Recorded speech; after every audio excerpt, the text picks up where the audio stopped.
quorum. Gwen is expected to join us. So let's get started because we have a rainbow of items. And first up, we have Board Member Lori Pickens has some thoughts on the stair climber awards, and if she's ready, we'll lead off with that. Lori? Yeah, so I think the stair climber is great, right? So I'm not trying to add anything on the behind the scene part or, any suggestions to that. But I did meet with Ken Nixon about 2 weeks ago just to discuss how we can enhance and maximize the experience of the stair climbers, right? Because the reality is no one ever forgets how you make them feel about something, right? And so when the kids can carry home a extra level of feeling, right? Because they're already having a high emotion already, let alone if we can create another way to just maximize on the moment, right? So in a meeting with Ken, I discussed with him about the high school representative who sits on the board with us.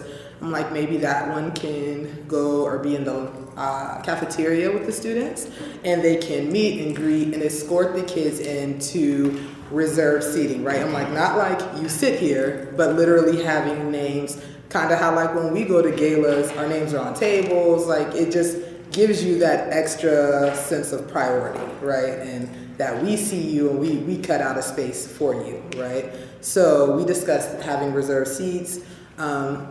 We discussed having photos put on for a slideshow. So when the kids are coming up, so that way, even if the kid isn't there, the photo is still going up and they are still being acknowledged and still having the moment to be recognized by everyone who is at the board meeting to celebrate the student and what they've done.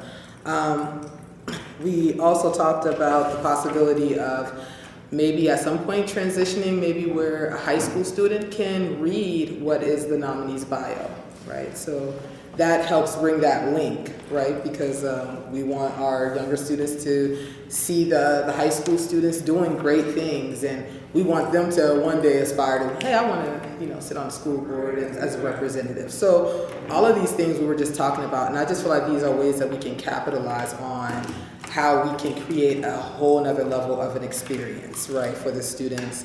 And we also talked about possibly at some point figuring out a way to get maybe sliding their names on a place on the floor on the stage. So then that way we don't have to shuffle them around, right? So that helps us, but it also saves the embarrassment of the kid, right? Like I told Ken, I said, don't move me on a stage, okay? Because it's an embarrassing moment. But it might not be embarrassing to the kid, if you feel like you're in the right place and someone comes and shuffles you, it's just already a lot. So I'm like, if we can just maximize on how to tighten that and create an experience for the kids that when they leave, more than anything, they'll either go back and tell their friends like, man, you got to get here, or two, I want to go through that again. I want to have that experience again. So that was really just the suggestions that I was presenting to Ken. I mean, he was super open. He definitely said to bring it and share with you guys. But yeah, that was what our meeting was mostly about for the most part. Is Ken here now? No, I think he's in the cafeteria. He was getting certificates. He said he would come back. That's all right. Or touch base with you after the meeting. Just wanted to ask him if he felt comfortable doing any and all of these things, or if we still need some work on them and if they're doable. So can you? Yeah, I think most of them are doable, and he's supportive, so we can move ahead. It occurs to me that sometimes that student rep doesn't make it. I don't know why, but it happens often, so we need a fallback for that if we're counting on a role to be played by that student. Okay. I had another thought to add to that, and Lori, that was great. Thank you. I thought that maybe we could also have some data on how the students are doing as they go along. Is this impactful, and how also can we maximize it? Where maybe we follow up the next month with just a card that they get. It's in their teacher's mailbox, but we're congratulations again. We're still thinking about you. Keep up the good work, just so that we're following up with the students. It's not a one and done kind of thing. Or if we find that the student is starting to slip a little bit, that there is something that we can put into place. Maybe Rosa, you as a principal might have an idea on this, but on that level where the principal can reach out to administration or whomever that, you know, starting to slip a little bit and needs a little bit of encouragement. Because I do think it is powerful what we do for them. So Ken's not hearing this, can we Right. officially make it known to him, even if it's tonight out there? Sure. Yeah, I took some notes. So. Okay. Can I ask, who's gonna help poor Ken? I did ask him if I could, but I also knew that I had to figure out what that looks like from this standpoint as well. Like, I told him I would have the discussion, because I'm like, I'm all in for whatever could be done, but I do know I do have to be in this space as well, so, you know, just probably figuring out what that Can I looks add like. one more thing? It would be kind of nice if we made, sorry, got been doing really good. It'd be kind of nice if we made a presence over them having cookies and what they're doing right now in the cafeteria before the meeting and stuff. If we would just walk over and say, great job, can't wait to see you. Then they know adults are rooting for them. There's always a cookie animal with you. Yeah.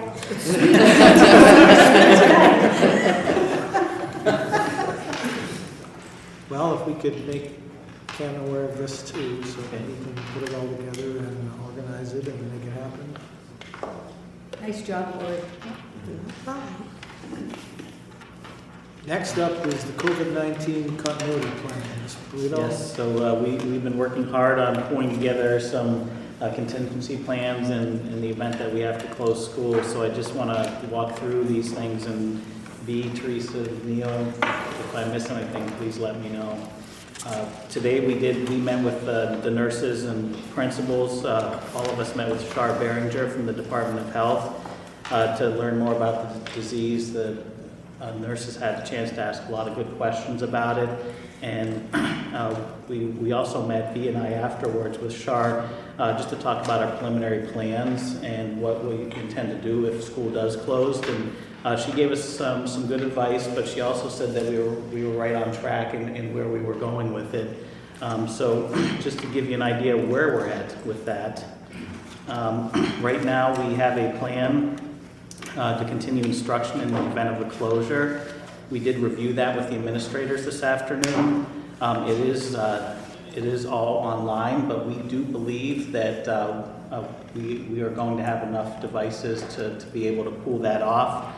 We're going to send more information out to the faculty on that in the next few days. And another piece of this is we're going to conduct surveys with the students and staff to really quantify how many devices we need to distribute. So that's going to happen today or tomorrow and Friday. So we'll have that. We also have IT working on a distribution plan. And what we're envisioning right now is to have the parents or students contact us if they need a device, and then we'll set up distribution centers at the elementary schools for parents or students to come in and sign those out. We also had some good news in talking with Shar. We can reopen the buildings for a skeleton crew in the event of a closure. We just have to make sure that the building is fully sanitized. She recommended that we have our custodial staff get what she called terminal cleaning procedures, training on that. So Neil is working on that right now. We're going to get our staff trained on that immediately so that they're ready to address that. And that way, if we do have a case in one of our buildings, we could have the crew go through, do the cleaning, and then again, we could open it up for just that skeleton crew so that we could have the custodians, the engineers there, probably a building secretary. And then as part of that, then having the building open, one of our big concerns is actually distributing food, because a lot of our students get their only meals here at the district. So if we're, again, able to open up the buildings, then we can use the elementary schools as distribution centers for breakfast and lunches, which METS is developing a plan on that and working with the federal government on the reimbursement for those, right? We also are concerned about the other services that are provided through our community schools. So we have a meeting scheduled with the United Way to discuss how we could possibly continue to offer those services in the event of a closure. And again, with or the ability to open the buildings, even if schools are closed, we should be able to pull that together. So again, even if the students are home, we would have those services available for individuals to come in and take advantage of those. Am I missing anything? What does the state call the school days that are missed, or they're not missed? Well, we did get a letter from the Secretary of Ed last Friday, and his theme there was safety first. And, you know, that in the event of a extended closure, we do have the ability to apply to have the days and hours waived. So that's an option available to us. We looked at the calendar, and right now at the elementary level, we have the ability to do 18 activity days. So that would be a closure where the staff would come in and have professional development, and the students would be home, and it would still be counted as an instructional day. So that gives us a lot of latitude at the elementary level to have an extended closure without having to make up additional time in the summer. It's a little tighter at the middle and elementary level, but again, I think with our plan to continue instruction at those levels online, we should be able to accommodate those students. Okay. Thank you. Tom? Well, I'm certainly no medical professional by any stretch of anybody's imagination, but I just want to make sure that if it's our prerogative, if we have the decision and they're not, that we're dictated by the state, that we don't overreact. You know, there's a whole lot of overreaction going on. I listen to the radio all day long, and they just want to hear this cancel the NCAA basketball tournament. You know, Final Four's going to be played in front of no fans now. You know, my opinion, which means absolutely nothing, there's a whole lot of overreaction. Fortunately for us, that anything that I've only heard, and I only hear what everybody else has heard as well, that it hasn't affected children at this point. And all the deaths, the average death is like 80 years old or something like that. And so fortunately, the student age population really is as risk as maybe some of the older teachers, I guess, to be honest. But they can be carriers. Yeah, again, I don't know, I'm just saying, fortunately, we'll see how it goes. I just caution against overreacting. We will be working, and thank you for pointing that out, because I didn't mention it, but we'll work directly with the Department of Health on that, and we confirmed that today. She said that they will tell us when we need to close specific buildings. Mr. Superintendent, if you weren't already going to do it, I would ask that you touch on these things in your superintendent's report to make sure the public's aware that we're dealing with it and being prudent about preparation. We'll do that. Anyone else on this? Just sometimes refugee populations, if they don't understand, they get frightened, and I don't know how much we can communicate with through interpreters or through letters that are written that are interpreted, so they really understand what's going on and what we're asking them to do. We talked about that this morning. We have Linda pulling together a plan, correct, Lisa? Yes? Yes. Okay. I'm sorry, I can barely hear that. So we're talking. We're going to send home letters to parents later this week just to prepare them and make sure that they have the login information they need. But we're also going to send something home for our immigrant families, so that if they need any additional assistance, we'll work with one of the centers to help the interpretation. What will their instruction look like? Because obviously it will be different than what we can provide for them. When we were looking at one of the, I think it was iReady that we looked at, they had three different additional languages that were available on the online piece. Okay. As for the other pieces, there wasn't anything, so it will be up to the EL teacher how that they will communicate with. But one of the other things is there is that in translator type online piece that they can translate what's being said. So our hope, I'm assuming, we'll be talking to Linda to make sure that we have that available as well. Okay. Next up is the Eagle's Nest. Mrs. Zabriskie and Erica Erlin. So we've asked Erica's and the communication department to create a video about the Eagle's Nest. because as we're moving into the next year, we are adding a 7th grade. So the students who are in 6th grade would be going on to 7th grade, and then the following year, 8th grade, then they would be able to finish the primary grades from K to 8, well, excuse me, 5 through 8 would be at one location and would be at the Eagles Nest. But we would need to bring 5th graders in because that would be the opening. So in working with some of the schools, they said, well, they could come, we could have Bishop Brock and his team coming over, talking about the program. So we decided to go with a video. So we brought the video for you to see. So you have an opportunity to see it before it goes into the buildings with Bishop Brock and the principal of our schools, so that it gives the students and their families another option from in our district. So I will keep quiet so you can see the video.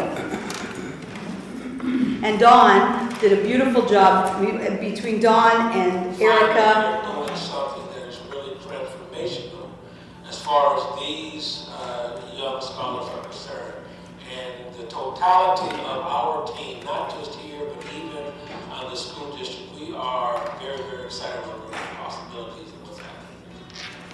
Eagles Nest Leadership Corporation, specifically the School of Academic Distinction, came from a lot of thinking, a lot of hard work, a lot of research, a lot of consultation with university presidents,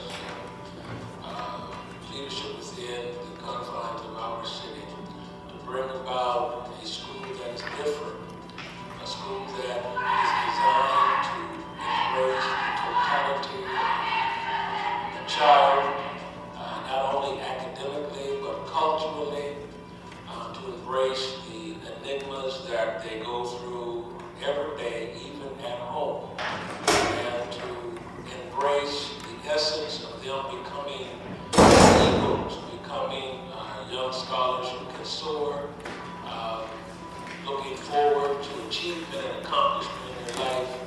And in essence, that is the essence of the School of Academic Distinction. Every day at the Eagles Nest is welcoming the students in between 7 and 7:45, giving them breakfast, dismissing them after they say the creed, moving them to their classroom. My classroom begins with the 6th grade boys, then we transition to the 6th grade girls, and then we have Afrocentric or art in the theater for our elective. After elective, we have our lunch, and then I transition with the 5th grade girls for ELA, and then the 5th grade boys for ELA. So this classroom is different because it has different supports that will help with the other issues that may impede learning, but also can enhance learning as well. Well, I like Eagles Nest because the teachers teach, and when they teach, they go above and beyond. They don't just teach us and just teach real fast and then get over it. Like, if you need help, they'll come and help you.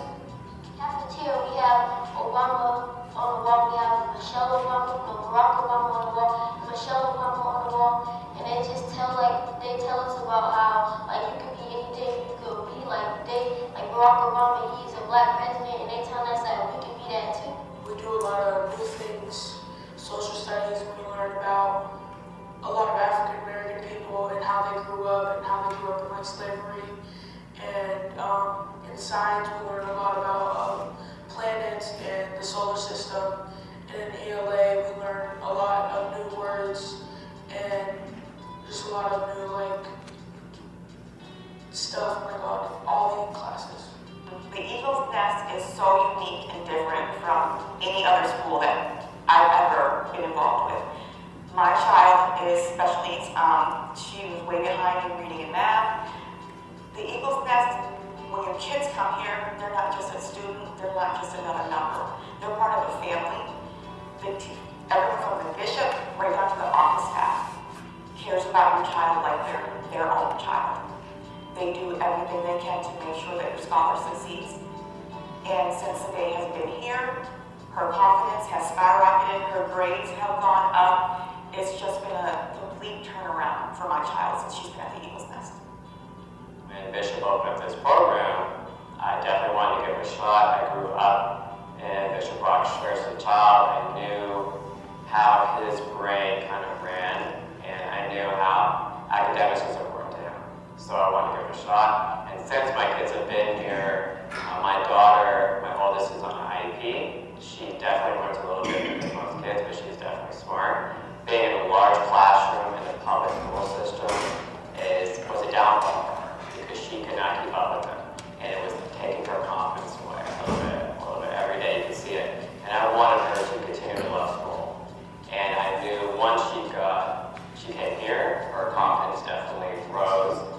She's eager to show me homework. She's eager to tell me things she's learned in school. She can verbatim almost tell me everything that she's learned in every class. Versus when she was in a larger class, she could barely recall what happened. She struggled with her homework.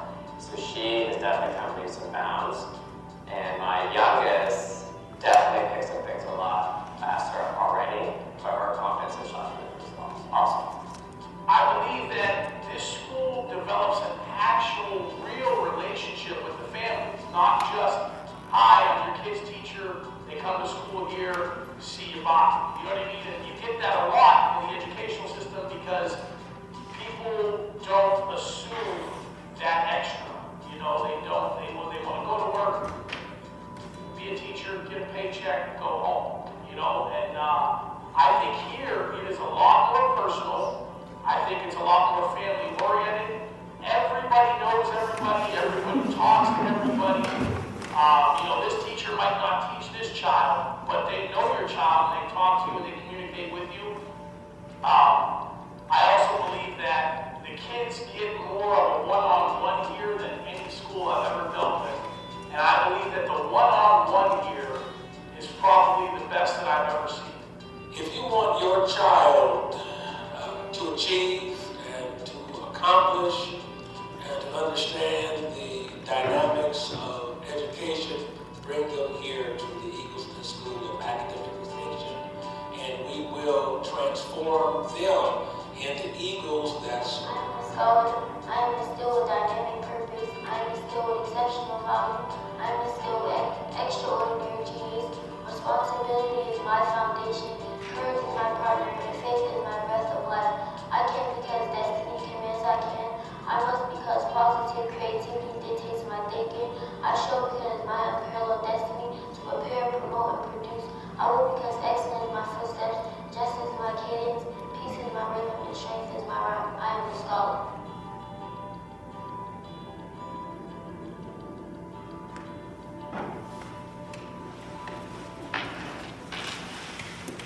Where will this be pushed, presented, or? Excuse me. We were going to try to start at Piper Burley to give our students there and then go to all 10 schools and give the parents an opportunity to see it either at a PTA meeting or I'm not exactly sure. Erica, do you know what the plan is? Sure. In addition to each of those, we plan to find a home for it on our Erie SD webpage and also share it through our Facebook webpage, or Facebook page. And also, Eagles Nest has an extensive social media presence and just a large network. So we're also counting on them to help spread the word.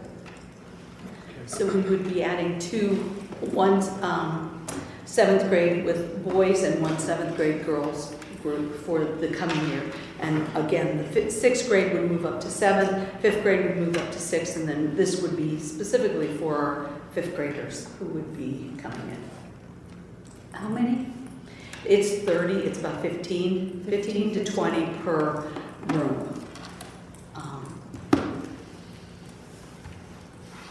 Anything else from the board?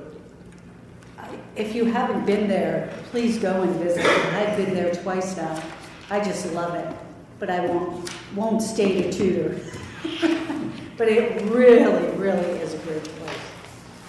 Is the ratio 15 to 20 to one teacher? To one teacher, yes. So when they're talking about the extra individualized experience, that the parents are talking about that.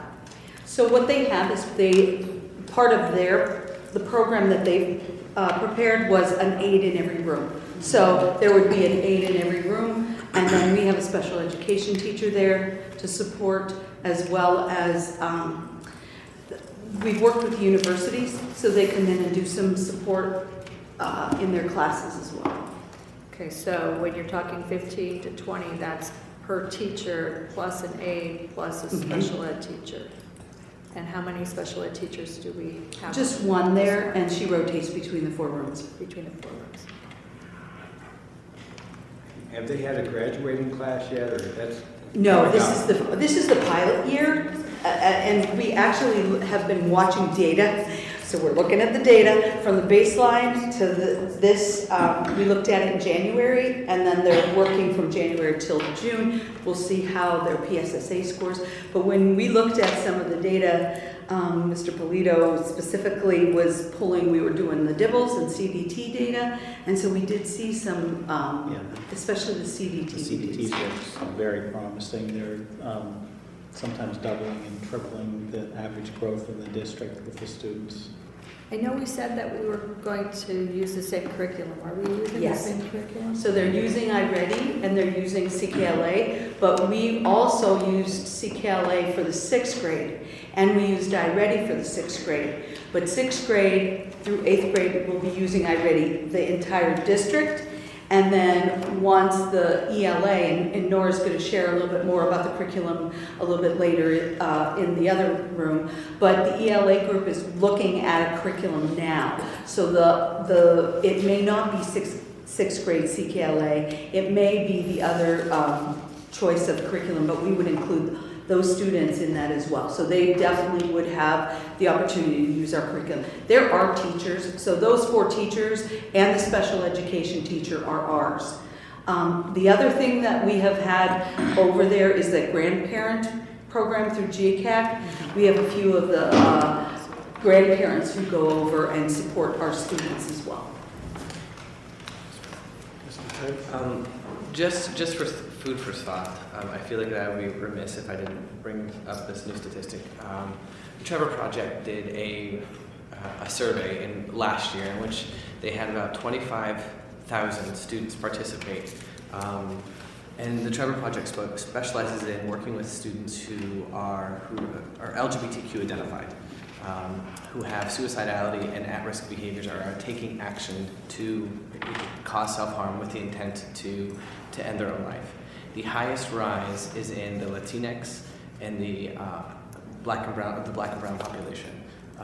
And so I worry, and when we're separating out based with gender, that we need to just be extra caution, because that's the most at-risk group right now when it comes to the suicidality harm in that age range.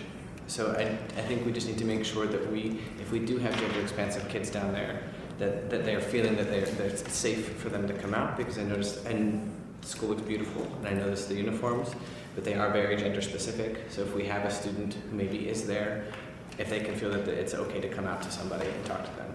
So just want to put that food for thought. Thank you. Absolutely. Anything else on this topic?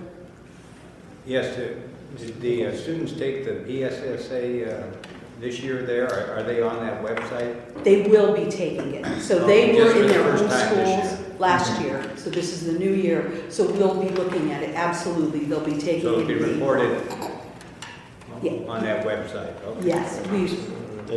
And this is, right now it's a pilot, but that's when we're going to use that, and specifically the growth, the PBOS growth, which doesn't come out in the fall to evaluate how effective Eagles is. It won't be a separate Eagles Nest because they're considered part of their home school, but we will be able to separate it and then put it into all of these students are the ones that are going to the Eagles Nest, and then look at their scores and compare. We've been comparing like their attendance, their behavior, and their grades from last year to this year, and we're seeing some progress, and like certain students are really soaring, and those are the things that we're reviewing: grades, behavior, attendance, and then once the scores will come out.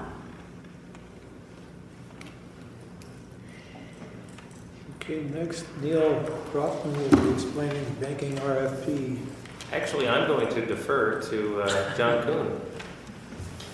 Back to talk about banking. So this is something we've been talking about in-house for a while now. And we think it's time to put all of our banking services out for proposal to the local banks. A little bit of background is majority of our banking is all done through PNC Bank. And for a long time, we were kind of tied to them because of the swap agreements, and that was all terminated last year. So we're kind of free to explore other options now. And that is our plan at the moment, is to go out and request formal proposals from all the banks in town for all of our services. We'd like to get that out within the next week. Give them about 3 weeks or so to get the proposals back and review them all and make the best decision for the district. And I would got to imagine, I'm pretty sure that we'll end up seeing some savings or some extra revenue. You have a preliminary estimate from one of the local banks, correct? And the savings is? I'd say it's so they had it around $200,000. One of the things I've learned as we've been looking at this is I think our account structures at PNC were set up a long time ago, and based on how the district operated back then, and things have changed a lot since then. So even that structure at PNC might not really make sense anymore. So even they could come up with some better options, I'm sure, so that we can realize those savings even if we decide to stay with them.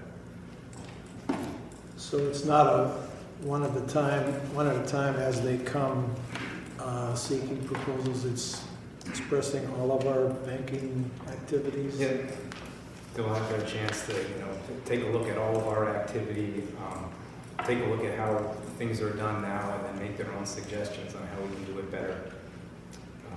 So they'll all get the same proposal and make sure it gets in all the local banks. I know the last time we talked, one of the issues is that we were at a bank that's not really local, so we were having trouble with customer service, and we obviously don't have the case with this. So there's no policy in place that locks us into where we are. It's just been our practice, and now you're letting us know you want to explore potential savings. Mr. President, the former swap agreement and the financing agreements we had in place that we've now defeased ourselves from, or what had locked us into one to provide. Anyone else? I'm just happy to see us doing this because I had asked before, and I had a conversation with Brian about this, and I understood it was because we were in that deal, the swap deal. When we go to do our bonds, are we going to be just looking at one bank, or would we potentially have more than one bank? We could certainly do an RFP for that as well. For that as well, yeah. So I think that we might get savings that way. Well, we might do better that way as well. That would be when we issue in the next. The next one, right. Yes, because we're kind of locked in with where we're at. Right, we're locked in right now. Okay. Thanks, Ian. Thanks.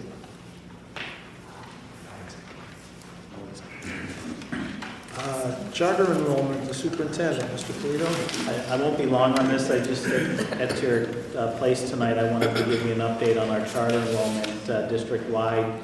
And this has a breakdown for our total charter enrollment, our brick and mortar, and our cyber compared to the last 3 years. And as you can see, as of March 1st, we were within 7 kids of our charter enrollment from last year. So that's, that positive trend continues. Neil has been working on the budget for charter, and we feel that we're going to come in right in line with where we budgeted. So again, we always like it to be a little better, but the good news is that we're on track with where we are in the budget and where we're heading with the financial plan. Do we know, are these kids that are dropping, say the brick and mortar went from 1935 to 1870, are those kids coming back to us? Or Actually, there's a summary. Ms. Sheridan asked for a breakdown of that. So if we go into the board library, there's a summary. It's about 50-50. So the majority 50-50. So we have half the kids coming back and half that are, looks like, going elsewhere, dropping out or moving out of the district. They'd be limited anyway. Right. But regardless, I mean, it's, again, when you look at this trend, we haven't seen a drop like this in our overall charter enrollment for a number of years from the beginning of the school year. quick question. Neil, do you go to the meetings of the boards, the different charters? I've been to, I believe, 3 Erie Rise board meetings this school year. I have not been to any of the other ones. But you're the main guy in charge of it, right? Okay. Mr. President, I actually believe that we have 2 people on the board that are assigned to that. I think it's Tom and I, right? Oh. I think. Are we? If so, I'm not. Surprise! I thought that. Linda was. What? Linda Was it was Linda? assigned to one. Okay, Linda and I then. So, I didn't think it was. okay. Sorry, Tom. I can do. So I guess what I'm suggesting, Rose, is that when you're looking at those committees, that might be something that you'd be interested in. Well, if that was in place and you want it to continue and Rose wants to be in place Sure. of Linda, I mean, if anybody else wants to step up. let's make it so. I mean, Linda, Tom, are you okay or you want to be included? No, I can always stop by. Oh, yeah. No problem. So make a note of that, Angela, please. There, those 2. Any more on that, Brian? That's it. I have a question on that. I mean, this is helpful to track the progress we're making here. But I think you also have the data, I think, from what you told us in other meetings, for the private parochial kids in the school. Could we see a chart like that for them as well? We could. I mean, we want to attract students not only from the charters, but from the other schools in the city as well. I'd like to see what how that's going. You can always look, and we'll pull together a comparison chart like this, but you can always look at the monthly enrollment reports. It has all that information on it. But the overall trend, and we don't track that as closely because there's not dollars associated with it, and we're really focused on the charters right now. But overall, when I've looked at it, we've seen a decline in the non-public schools enrollment over the last several years as well. So overall, everybody is kind of contracting. There isn't I mean, if a child comes from a private or parochial school in the district, we don't receive additional funds from the state? We receive minimal funding from the state because there's only a small portion of our basic ed subsidy that is tied to a per pupil count. So the last time I ran it, every time we bring a parochial student back, we get an additional $500 in subsidy versus the $10,000 to $20,000 from the charter schools. Anything else on this? By the way, there's no executive session for this meeting tonight. And the next item we have is a review of the new business and supplemental. And I would call your attention to something that is probably in front of you that is an amendment to our board procedures and policy, therefore having to do with attendance at meetings. And Superintendent and Solicitor and myself had a conversation recently about the situation that we're in because of the health concerns, and so there's an amendment, and we can let the solicitor explain it. It's The current policy of the board and policy 006.1 is that that a majority of all board members are to be physically present at a board meeting. When a board member attends through electronic means, that is a policy of this board. That is not the law. Physical presence is not the law. The board made the determination when they adopted this policy in 2018 that we'd rather have physical presence of people at the meetings rather than have people participating electronically. On the last page of that document, you'll see new language, which is entitled the Emergent Condition Waiver, which provides that in the event that an appropriate authority, such as the Department of Health, the Governor's Office, or anybody else who has whatever jurisdiction they need, makes a determination that public gatherings are discouraged or otherwise to be determined to be inappropriate due to a public health and safety concern, the board president may waive the requirement that a majority of board members be physically present at a board meeting. so when a board member attends the board meeting through electronic communications.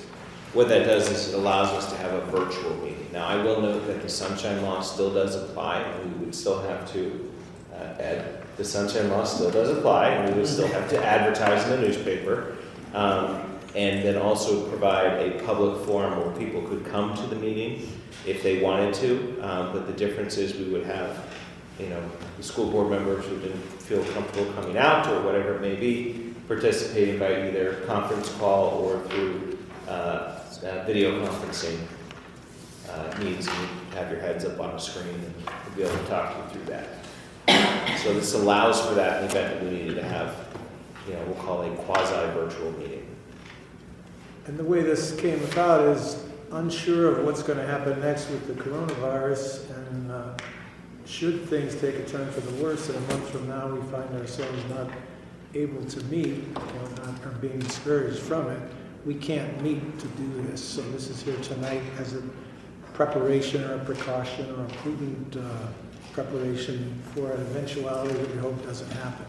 But if it would, that's why it's there tonight, so that we have the conditions in place, the authority in place to set, when the conditions are such that we have to do it, we can fall back on it, that's all. Certainly we wouldn't want to get in any kind of it wouldn't depend on, as it says in the beginning, being ruled so by health authorities. So in other words, if we just took a wait and see attitude a month from now, we wouldn't have the ability, we'd be on shaky ground to just do it. So here it is, just in advance of any such eventuality, we're okay. Anyone, questions, comments? Great. I would assume it would include calling on Dawn or Steve or the guys to broadcast it, or We've already been in communication with them about the technical nature of this, and I believe Ms. Jones spoke with them, and they have the abilities, the devices that you've been provided to access board docs. Many of them have cameras on them. They can get other devices to you if you need it, in order to have the camera be participating if you want to do it through video conferencing, and we do have the ability to broadcast that at the meetings. okay. And Gwen, before you got here, Lori was talking about the stair climber part of our meeting, and she had some suggestions to enhance and broaden it a little bit. And I'm bringing this up now because it occurs to me, all the handshaking that takes place, I'm not one to overreact, but react we must when it's, we want to be in harmony with the message we're sending children. At some point, we might want to question whether all that handshaking should be suspended. I was going to bring that up, but even if we just do elbow bumps, I feel like we're teaching the students also good practices at this time. I don't know how the board wants to do that. That's why I thought we should at least talk about it. There's nothing. Mr. President, I did talk to Mr. Nixon about this today, and he's going to have them do a fist bump. So that way we aren't doing the handshake. And okay, is elbow bump allowed? Elbow bump, sure.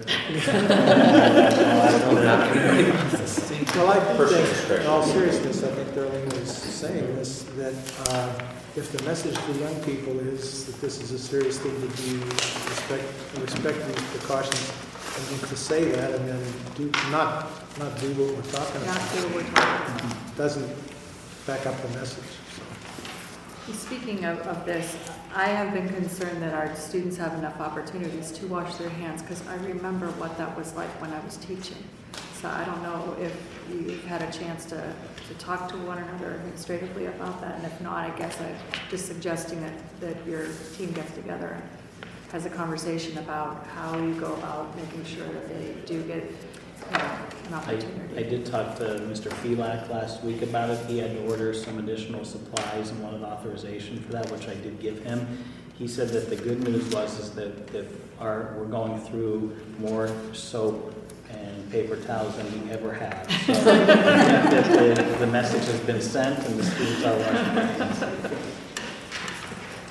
Anyone else on this? Or anything on the new business and or supplemental new business? I'm just curious as to why, I've never seen the expulsion on supplemental, so I was wondering how that came Well, about. Is that- We just had the expulsion was done on Monday. And so then they could get it in for the Wednesday. And that was the reason being, because then the student will be able to start their classes. It's not effective until the board takes action Right. to make right. them wait. And normally we don't do that, so I was wondering if this is going to be something we're going to try to do in the future, or if it just happened to be timing. It's a matter of the calendar. Anything else? If not, we have a comfortable cushion of time to make it to the next meeting. Time for a break for anybody who needs one. So this meeting will end, and we'll assemble in 15 minutes in the auditorium. Thank you.